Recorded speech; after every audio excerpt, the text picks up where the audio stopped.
Hey friends, it's Steve the Bass Guy. I'm checking in with you again. This time I want to focus on something I was talking about with a student today. I had a student in who is working on his jazz chops for his high school jazz band, and we're working through understanding how chords and structure works. Now this is really basic, and what I want to do is I know we talked about scales in the past. We probably talked about modes in the past, but I want to understand or show you how to kind of understand how they work together, because I think that's actually a major concept point that we miss a lot. And even why modes? Well, why do we pick modes? What does it mean? Why do we even care?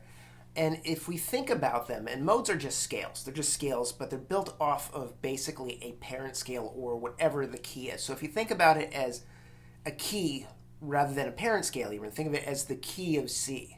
So if you have a song that moves through the key of C, for instance, you have a 2, 5, 1 in C, you're going D, G, C. Now the idea of that is that C is the key, so C has no sharps or flats. So you want to know your circle of fourths and your circle of fifths. Knowing how many sharps or flats you have is really important. So in this case, we are looking at the key of C. Now remember, this is very basic, but we got to start with the basic. Got to crawl before we run, right? If we start with that basic concept and then we build out, we say, okay, well, a C major scale. Now, there is no right or wrong way to play a C major scale. It's really important to know the notes.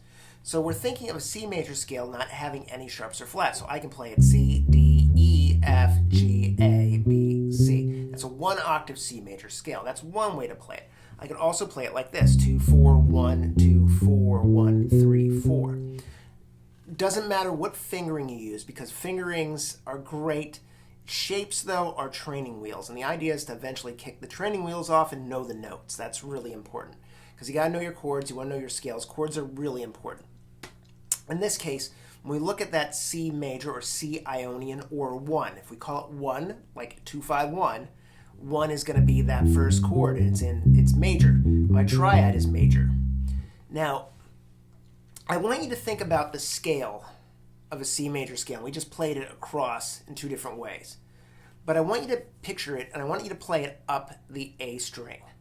This is really important, because this is going to help us to understand distances and how this structure works, because when we start to build out songs and we start to think about structure, it comes together. So, for instance, if I have C on my first dot, D is my second dot, E is my third dot. Those are all whole steps, right? F is a half step, G is a whole step, A is a whole step, B is a whole step, C is a half step. That's your standard major scale. Whole, whole, half, whole, whole, whole, half. That builds out a major scale, or 1 Ionian. Now, the beauty of this is we start to replace those names of the Greek names with numbers, right? We call it 1, 2, 3, 4, 5, 6, octave, right? Those are the octaves, so same scale at the end. Now, there's a reason why we call it a 2, right? So if I go C being 1, D being 2. Now, D is going to be, in this case, is the next step. So with this scale being built up the neck, think of it as almost like a train. It's a subway. And each stop is going to give us a different tone that we can use, but they're all related back to the same train. It's all part of the same train. We're just getting off at different stops along the way, and then they combine to get us back to this one. So when we think of like 2-5-1, or we think of 3-6-2-5-1, we think of all those names, right? All those chord progressions. Each scale point is a chord progression. Remember, simple. We can complicate this later. We're going to keep it simple right now. So if I say that C is my 1, D is my 2. Now the D in this case has to be built off of the same structure that the C major was built off of, or that C Ionian. So it is going to be D, E, F, G, A, which feels like a natural minor. However, this one's going to have a raised 6. There's my color tone, C, and then D. So I have D, E, F, G, A, B, C, D. Or I go D, E, F, G, A, B, C, D. The notes are important, not the shapes. The shapes are great to start with, but build out of that. So now that I have this shape, that is my 2 chord. That's my 2 to the 5 to the 1. That's my 2 chord. Being D Dorian, we're going to call that 2.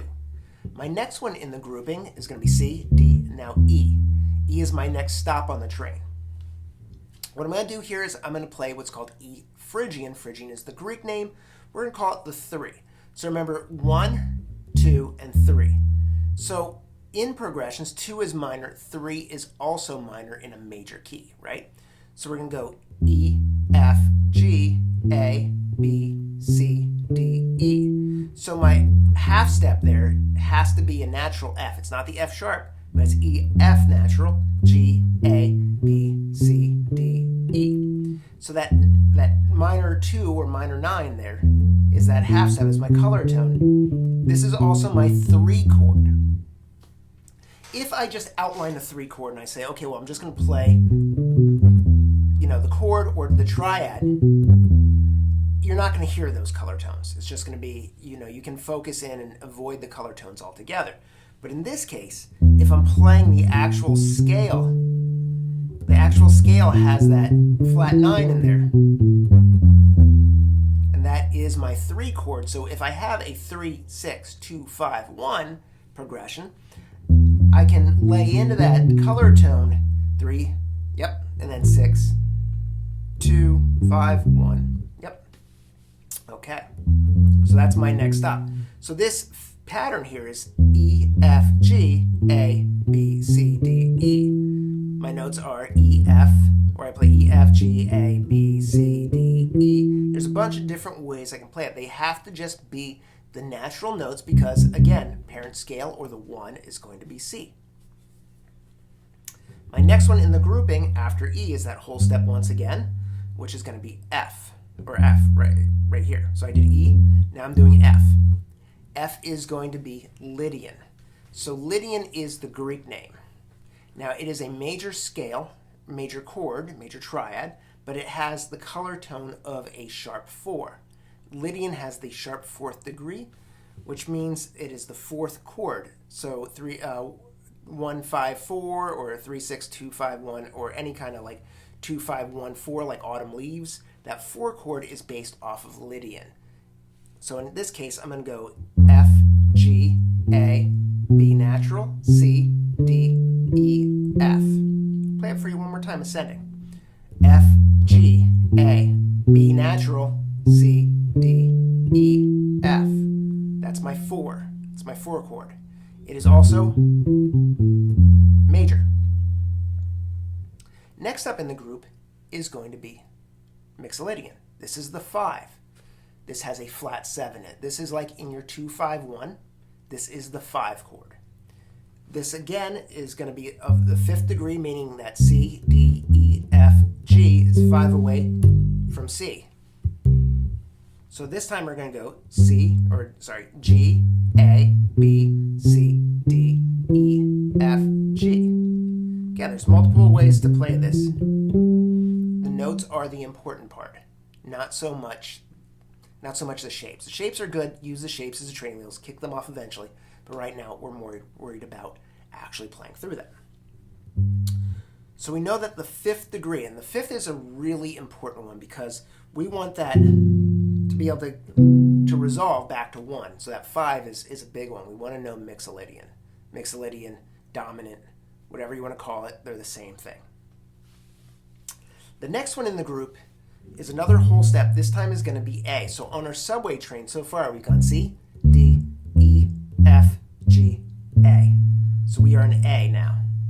A is going to be Aeolian. This is the natural minor. This is the relative of the root as well. So if you have a 1 and a 6, they are related in key. So in this case, this is going to be A minor, A, B, C, D, E, F, G, A. It's our 6th degree.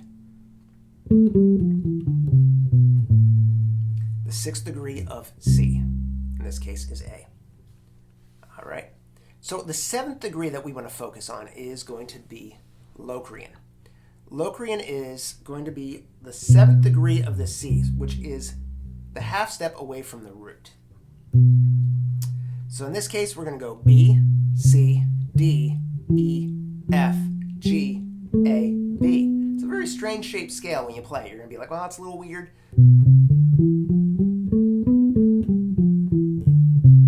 But it is the 7th degree? It's the 7th degree of the scale. So 7 to 1, right? So that is our 7th stop. That is, it'll be recognized sometimes as diminished, depending on how you see it. It has a diminished quality to it. All right, and finally we are back to our 1 again. So the train has gone completely around and is returned back to home. But understanding how these chords work, so now that we've kind of worked through the modes, when we see a progression, a 2, 5, 1, we might say, okay, well, what do I play over that? 2, 5, 1. Those scales are related. Each one of them that I play there is related back to C being the 1. Now, if I changed the key and I did them all off of D, they would all be related to D. So using this as a concept, as a building block to understand how chords work together, especially in jazz, if we use jazz as our pedagogy to build out to other structures, because they all still borrow the same concepts, and it doesn't hurt to know jazz. It doesn't hurt to understand how it works. Once we organize it and put it back together, and we start to work through those concepts, we can start to understand how changes work, whether they're simple or complex. Now, there are certain types of music, and I will put this in there as a caveat. There are certain types of music, and you look at it, and it's like you're going to have borrowed harmony, or you may have other pieces that don't relate. For instance, blues, a lot of times you have a lot of dominant chords stacked on top of each other, and then you might have a standard turnaround at the end or wherever you go, but a lot of times you'll see fives, and they relate to another key. I'm basically focusing in on the basics here and trying to understand how a basic 2-5-1 in the same key would work. Once we understand this, we can build out and say, okay, well, this is how these chords work. And this is kind of like, what is the meaning of modes? Like, why do I care about modes, and what do they do? Modes themselves, I mean, we can break them down to their basic concepts. Each one does have a triad and a seventh chord in it, and extensions if we want to. But for the most part, it's very basic and very simple. It doesn't require a lot to understand it, but we want to know why it brings us back here, back to our root. And that's kind of the key inside modes. It's like, what is the purpose of it? They are a key center. They help us to work through. So if you have a set of changes, it's like, oh, how do I key center this song? How do I key center this part? That's the key. So Ionian is the key center. All right, friends, I hope this helps. I hope this helps you to understand it. It worked very well for my student this morning that I was working with, and I think that sometimes these concepts do help. If you have any questions about any of this, I love to chat. Let's talk about it.